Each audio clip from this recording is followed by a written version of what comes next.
Greetings. I'm Dr. Kamisha Chambers, and I have the distinct honor of serving as the Nurturing Communities Coordinator for All in Community. This is so important during this time, especially during this time in 2025, to really address and uplift the cause for nurturing and providing a nurturing space. So, what is the nurturing community? So glad you asked. We are taking the time to embed our work into the current work of All in Community.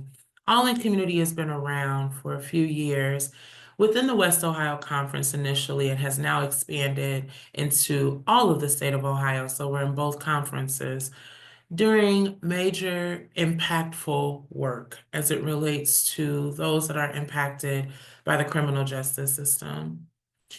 We are intentionally taking the time to live out the scriptures and to live out the word of God and being present for those who are impacted by criminal justice and the criminal justice system.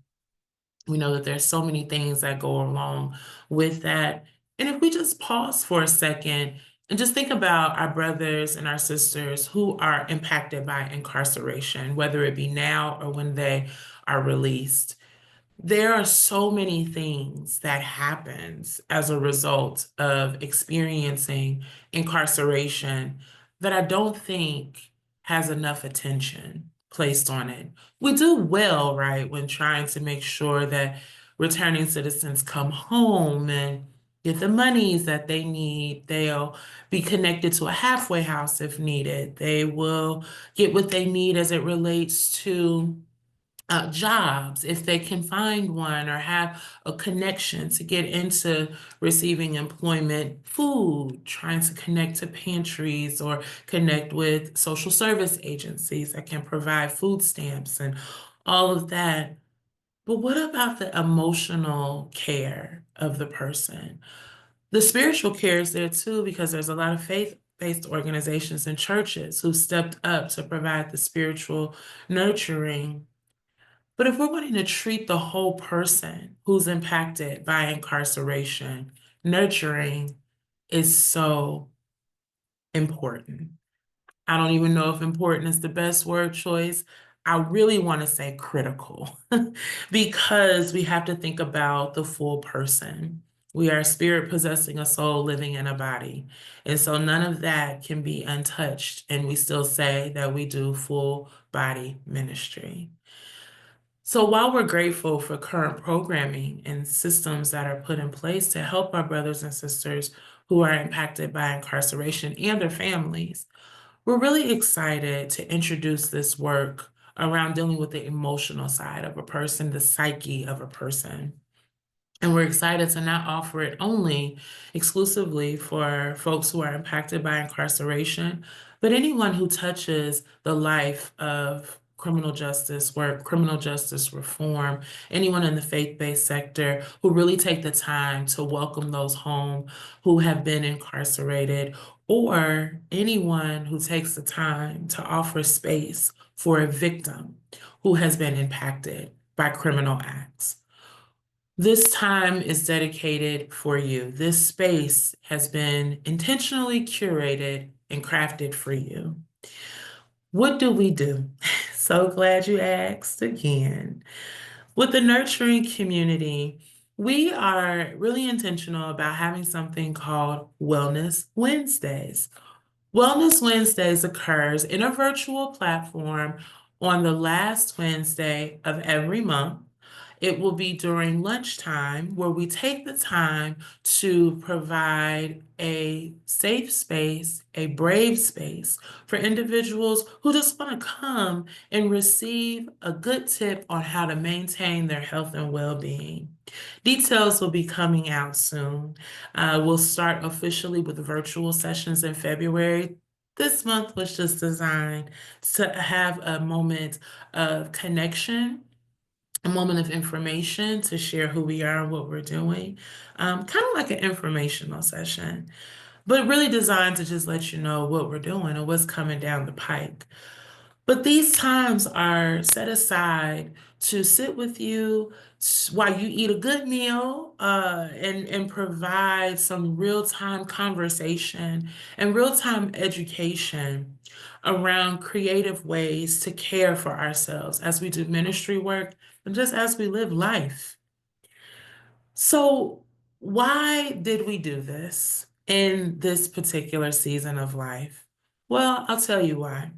And I'll tell you why it's so important to stay connected to doing ministry that's connected to well-being. In the state of Ohio, just to offer you some ideas of what's happening in our state, not looking at cities, not looking at counties, just looking at the state of Ohio in general. When it comes to mental health statistics, more than 1 in 5 adults experience mental illness each year. That's in the US, right? Well, let's bring it close to home. So we're talking about more than 1 in 5 US adults experience mental illness. In Ohio, 1,906,000 adults in Ohio have a mental health condition. That's more than 4 times the population of Cleveland, Ohio.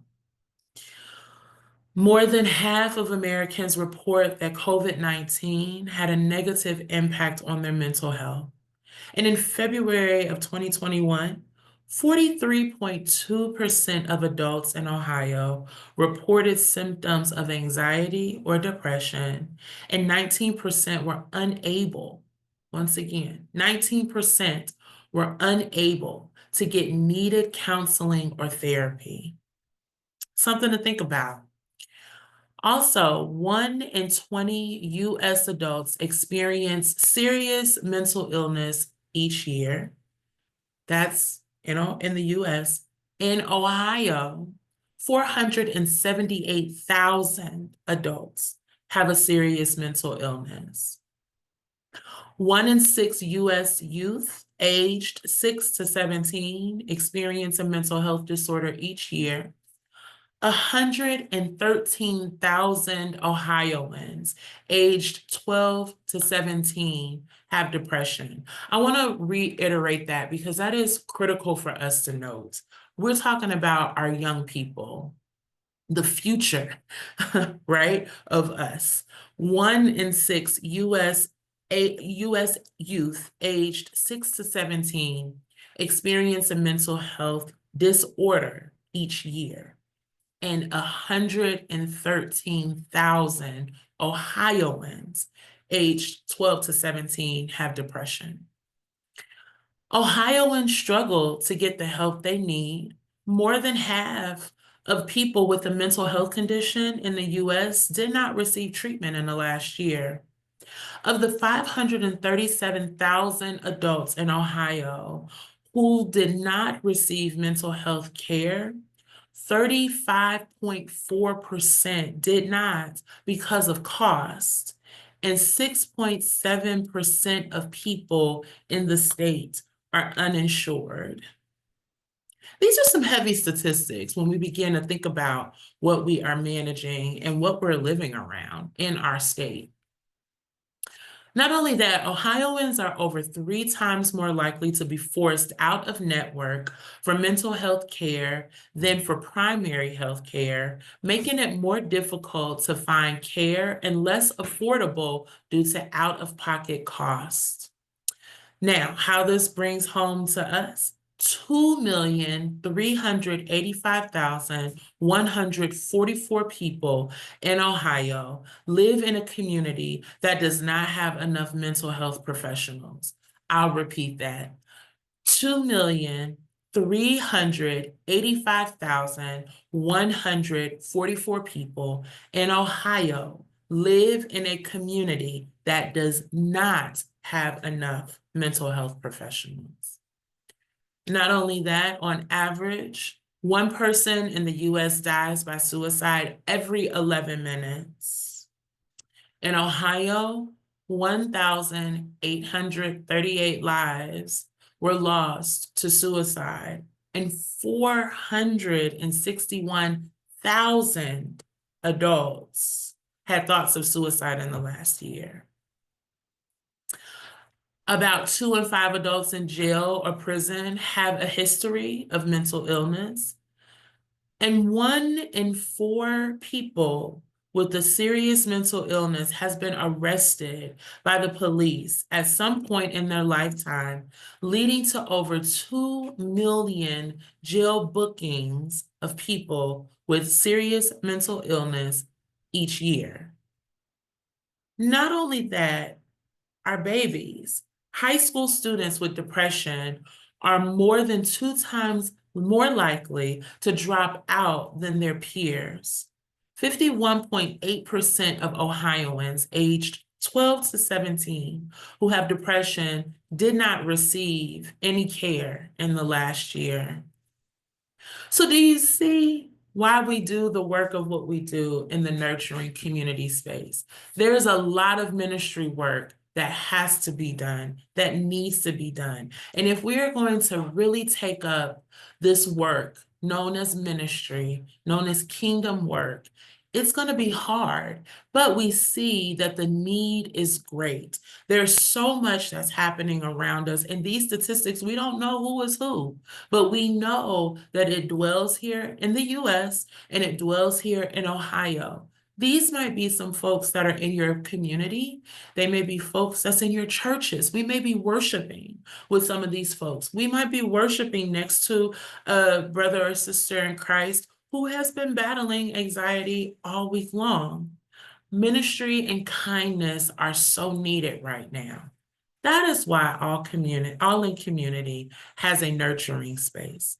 That is why we exist. That is why we are doing the things that we're doing for such a time as this. While we're also talking about the nurturing of the folks we serve, we're also talking about the nurturing of the folks who provide the service. This space is designed for multiple people. It's not designed for one specific target audience. It is designed for anyone who is finding themselves in need of a tip or a tool to help with maintenance of a life that is designed to be lived well.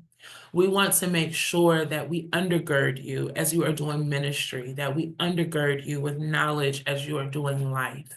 And so now is the time to stay connected. Now is the time to make sure that we do this thing together and get really serious about our mental health.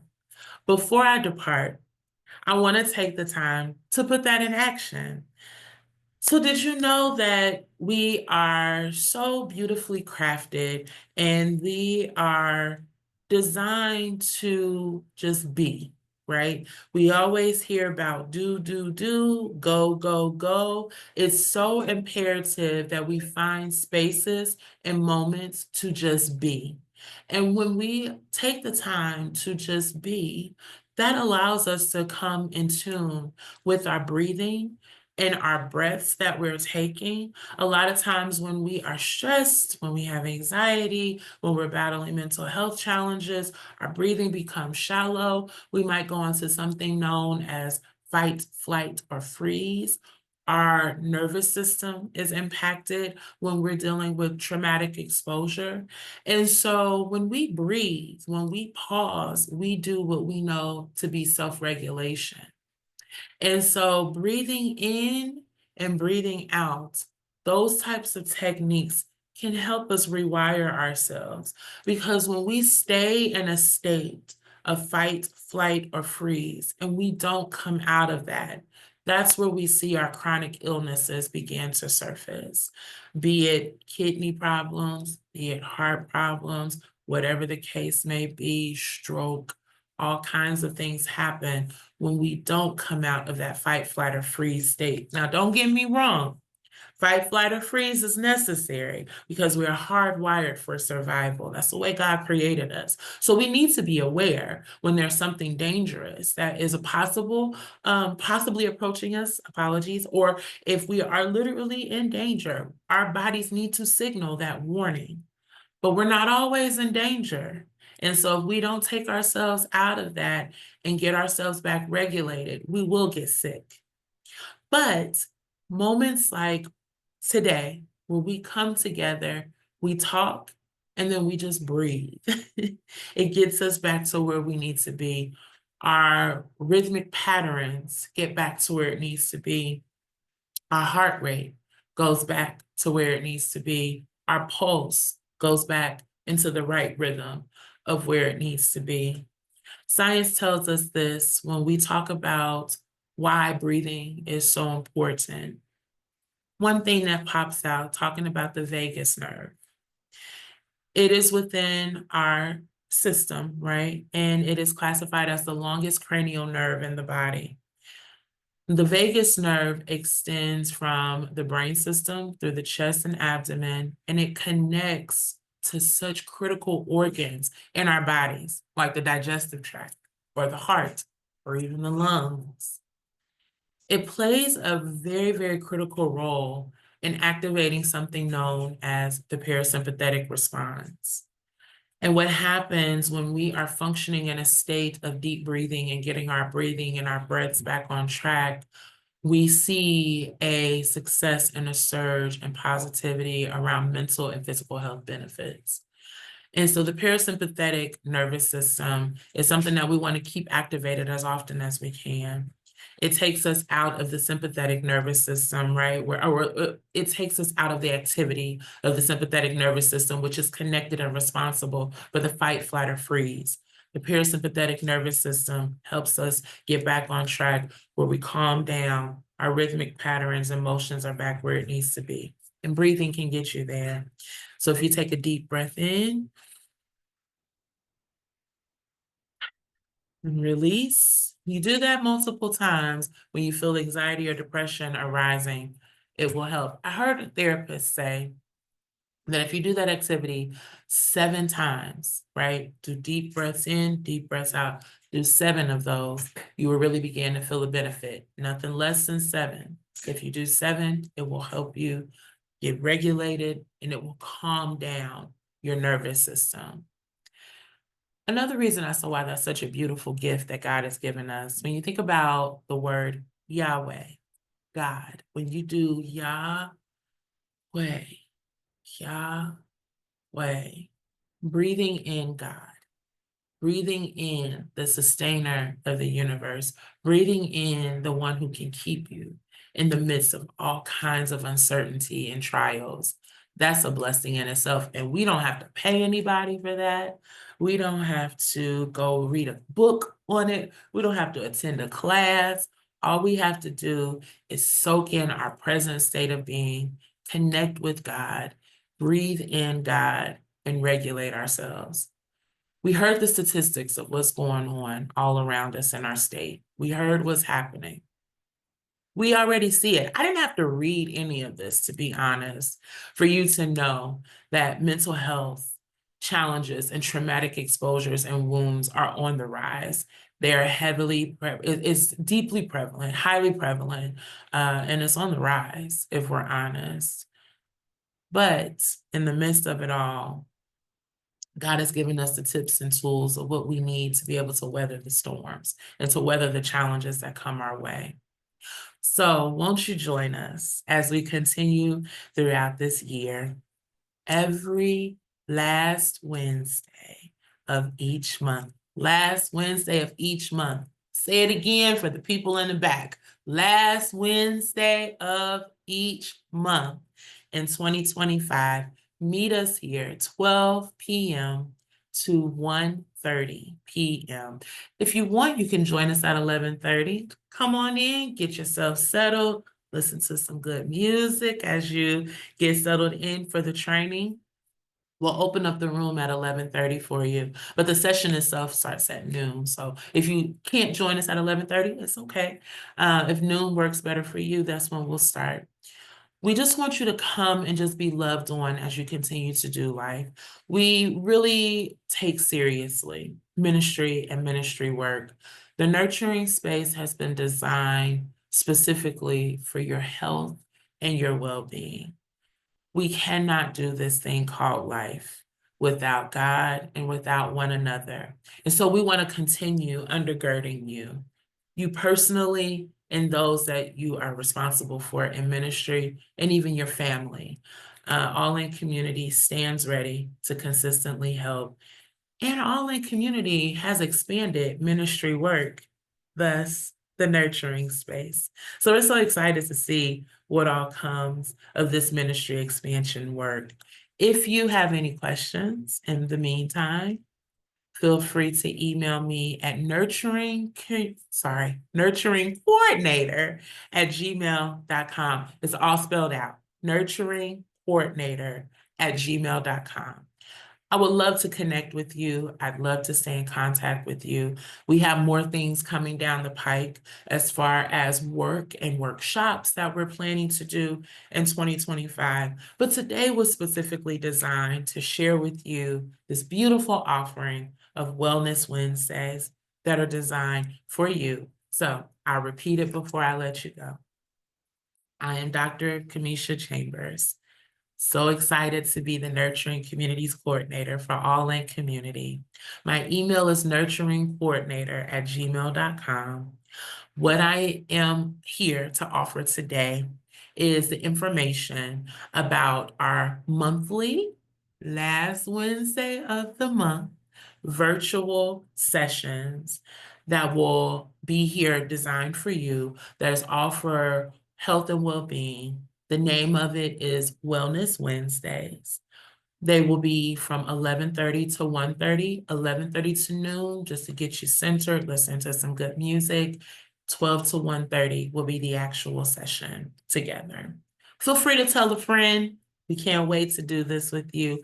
We will see you the last Wednesday in February.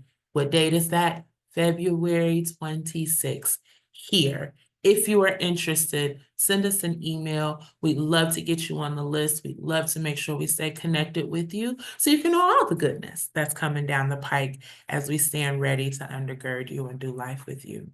Love you so much. Hope and pray that you have a beautifully blessed, productive week filled with so much love and filled with a lot of moments that allowed you to be present. You deserve it. You deserve good health and you deserve a beautiful well-being. Until next month, see you soon, friends. Be blessed.